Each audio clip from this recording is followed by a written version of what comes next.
But No, that you're is a good. good way of thinking about it. I mean, we're on these calls for hour and a half, but when you pare down the video, what do you get? Yep. Mark is the pared down video.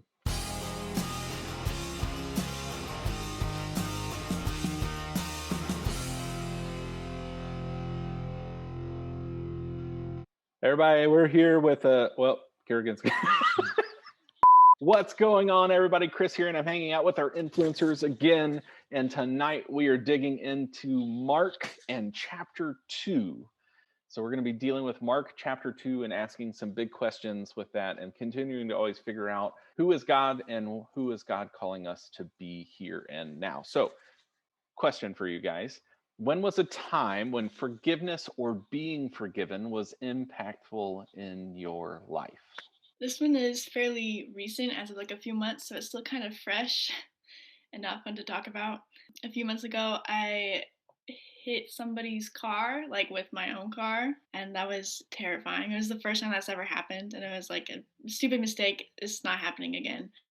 But the guy, given what happened, he was super nice and forgiving, and it was really great. And also, like, I wish that maybe he wasn't as nice because it just made me feel guilty. Like, I kind of wish that he gotten like even more upset at me and hadn't been so forgiving of me. That was really nice to see somebody like be forgiving of something that was so stupid of me to do. Afterwards, it was very nice. I feel like I can move past it and then realize that I made a mistake and like that's fine. I mean, it wasn't in the time, but like it's okay that I made a mistake and I just need to make sure to do better next time. It was good to see that somebody also knew that and shared that view and like gave that view to me too. So their forgiveness helped it not really define you. Yeah. So this is also recent, and it's also including cars. It was like 2 weeks before fall break. I don't know, someone took my car, and I had woken up like super late. I wanted to rush out of the house, got in my mom's car, which is in the garage, and then I immediately started backing up. I forgot to check behind me, and my dad's car was there. So I bumped into his car. My mom wasn't really mad. It was just my dad I was scared of, but I had to be somewhere, so I immediately left. I was debating whether, don't do this, kids, to tell my parents, make a lie up, blame it on my brother with a permit. I decided not to. I wanted to be honest, and due to that honesty, I did not get in trouble. And I got home, and obviously my parents were mad, but he just immediately said, like, it's okay, I forgive you. And so it was really comforting to hear, like, it's okay that I made this mistake and it's just a learning experience. Wise words from a much older Eli. You hear that, kids? You might have heard this story before, but it involves Nana. And I was probably 6 or 7, and I was throwing ball in her sunroom, which I was not supposed to be doing. And said ball hit a lamp that was glass filled with seashells, and the lamp did not make it. Let's just put it that way. Upon a loud crash, my whole family runs into the room, in which I am quickly scolded by my parents, which made sense. Nana walks in, tells everybody to stop it, and for me to follow her. Not good. She's taking me to her bedroom. Basically, this didn't happen, but you could probably hear like my parents and everybody going, "Oh," right? Kind of like that, like that kind of face. So we get to her bedroom and she looks at me and she says, like, I love you so much more than a lamp. It's okay. As someone who was constantly in trouble growing up and probably still sort of am, that was game changing. To hear love was so much bigger than a thing or an object or, I mean, anything else. And I remember that still because Nana exemplified God's love and grace to me that day. And what's interesting, the reason I asked this question is Mark chapter 2 has a lot about Jesus forgiving people. In fact, the opening story is a bunch of friends carry their friend to maybe even Jesus's house, or at least where he was staying perhaps, tear open the roof of the house, like rip it off, lower their friend down to Jesus because their friend is paralyzed and can't walk. And what does Jesus do is he offers him forgiveness of sins. People kind of get uppity about it.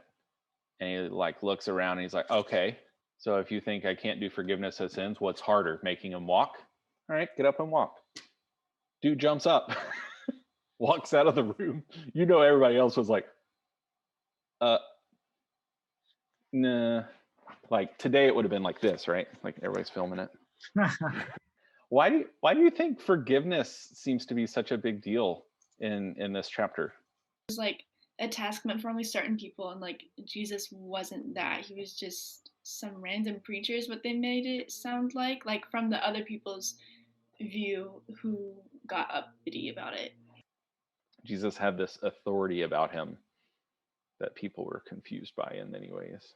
I know a lot of times in the Bible, metaphors are used to try to get a point across. So would this example of this man who was paralyzed being healed, along with forgiveness given, be a metaphor that like guilt and pain and a lot of evil that was happening during that time was like, it was paralyzing people. And like, even today, it could be applied that is paralyzing people in their lives and stopping them from doing things that if they had God's forgiveness and if they had that sense of new life, they would be able to do. Is it reasonable to say that this could also be used as a metaphor? I think I have heard many people use it that way. I think this was probably an actual story that happened, but then you could bring implications out of it of like what is paralyzing you and how does God offering you forgiveness move you forward in that way, that type of thing. Kind of like our stories, right? Of like how we felt guilty. We felt like, oh gosh, this is it. It's over. But through forgiveness, we're like, oh, okay, I'm not defined by this. I can keep going. If you're interpreting it as it actually happened, then how would what Jesus said, like forgiving him, fix that? But because it's written as if like the guy can only walk after he told him to get up and walk. But if Jesus was just going with his normal plan, which was just to tell him that he forgave him, how is that going to fix the problem? Because didn't they bring him there to like have him not be paralyzed? You would think so, right? Like, hey, we heard this guy heals people. We got a friend who needs healing. We're going to rip open a roof because we can't get in, lower him down, get him healed. And the first thing Jesus does is forgive his sins. So then maybe it's the guy's sins that are a bigger problem than the paralyzation? Maybe? We don't know. Okay. But maybe. Maybe he's paralyzed because he sinned, like he did something bad, which then caused him to become paralyzed. So there are questions, I don't remember if it's in Mark or other Gospels, where Jesus is asked if this man is blind because of the sin of his parents or because of his own sin. So there was definitely a cultural thing of because of something that you did or someone did, this bad thing happened. Kind of like karma, right? Now, karma is not biblical, but that's kind of this vibe. Jesus seems to like undo a lot of that. Because even in the story, when he's asked that question, he's like, that's not how this works. It's actually to display God's glory. So constantly Jesus is switching expectations. I was going to say, yeah, isn't that kind of like karma? Or I know that there's a story of this lady that had a child that went to my school at Oliver, and he was special needs, and she would cry every day because she thought that due to her actions, she had karma, and that's why her son was like that. And so that's why we don't believe in karma, because that's not how God, who is presented through scriptures, especially through Jesus, works. Much more of a relationship and one of love and forgiveness and grace that we continue to see, as opposed to like, sorry, screwed up. That doesn't mean that our actions don't have consequences. They do. I still had to figure out some of those lamp things. I had to get her a new lamp. The like eternal consequences and like the ultimate guilt and punishment is very different how God works and how we think it should work. Just to add one other perspective that they all work in is sometimes we personalize too much. I think the story you were talking about, Chris, was in the book of John, chapter 9, I think. But his disciples actually asked, whose sins caused this man to be blind? Was it his parents or his? And Jesus was like, neither, which for them is just like world changing, you know, well, who's to blame then, you know? And Jesus said, but he was born blind so that the glory of God could be revealed through him. It's important that we go through the world with sort of two levels of thinking. The reason that why I don't believe in karma is because I don't believe I can do any works good enough to get myself to a better place. I believe that there is an inherent brokenness in me that even if I do good works, there's still something broken in me that needs to be fixed. And I even think that's what Jesus is forgiving. It is that inherent brokenness, because it doesn't say all this, but the guy that owned that house, when they tore his roof off, if he was like me, how much is this going to cost? The guys that brought him, even though we're his friends, they are the same friends that had to take him and put him at the marketplace every day and had to take time out of their own day to take their friend there so he could beg for money every day. So there's part of them that is probably thinking as well, man, we got to get him healed so we can get on and doing stuff, you know. And it's, yeah, I mean, there was the good part of them too that wanted to see their friend healed, but there's also that part of them's like, man, this will make my life easier. And I think everyone on this call knows that struggle. You know, there's that part of us that can see the selfish reasons why we want things to happen, and then we feel guilty about that. You know, the easy question is, you know, well, did he sin or did someone else sin to cause this to happen? And Jesus would say neither, but, you know, I've come for more than that. You know, there is a brokenness about everything around you that I've come to fix. I think that's a really good point. Karma seems to make it about us and are we earning good or bad? Almost like a point system. If you've watched the show The Good Place, kind of that kind of vibe of like, did you do enough? And to Jonathan's point, it seems like our human nature, we will always not do enough, just like, but the good news of Jesus is it's not up to us. All right, other things we see in this chapter. Jesus eats with sinners. Why would that be frowned upon? Sinners being tax collectors and other, maybe even just government officials. Or down the road, we see him hanging out with prostitutes. Why is eating with sinners bad? It kind of ties into that karma part where it's like, we've done all these things good for our whole life, and now you're just gonna eat with people that have made all these mistakes that we haven't made. Like, how is that fair to us? Compared to Santa, why would naughty kids get all the good presents instead of coal?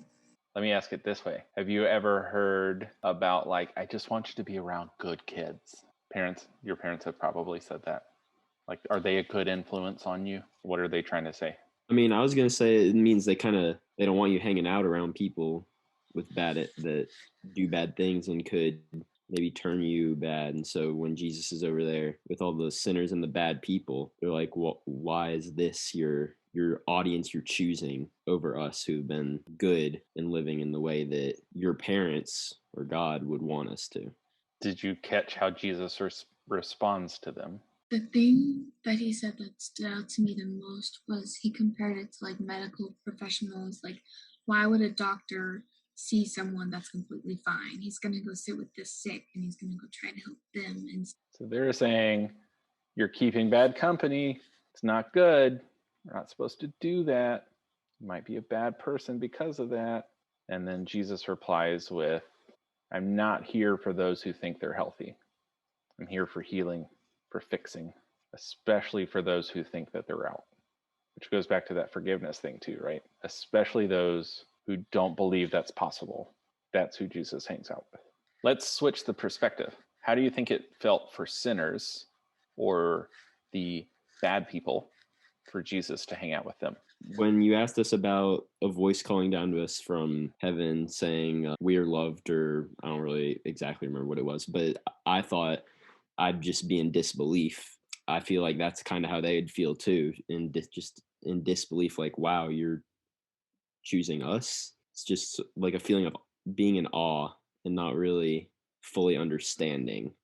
They kind of need to pinch themselves to see if they're dreaming or not, almost. They knew that society called them the sinners. They knew it wasn't like a surprise to them. They know. And yet Jesus seems to be a big deal already. says, hey, I'm going to come hang out with you. And what we will see is story after story of people repenting or just doing a 180 on their lives because of that. But to answer your question, I bet they were probably super confused and taken aback that he would choose to sit with them. I feel like that would be very odd. Just goes to show how like showing up for somebody and not condemning them really like helps so much more than like telling a person what they're doing wrong.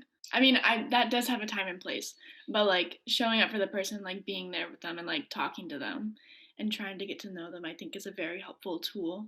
I just kind of wanted to make like a connection. I think a lot of the reason why there's so much hatred and just negativity in the world nowadays because people don't take the time to sit down and listen to people want to make them feel appreciated, like these so-called sinners probably felt they were condemned by all of society. And then Jesus just shows up and is like, hey y'all, tell me about your life, tell me about your problems, I'll fix it. Yeah, it's through showing up that Jesus kind of humanizes them again, right? Because like otherwise they're just a label.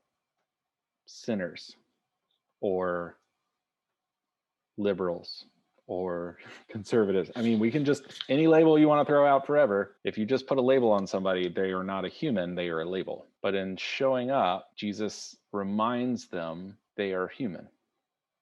And to call back to what Andrew was saying, and perhaps reminds them, you are my beloved child, which they have not heard in a long time.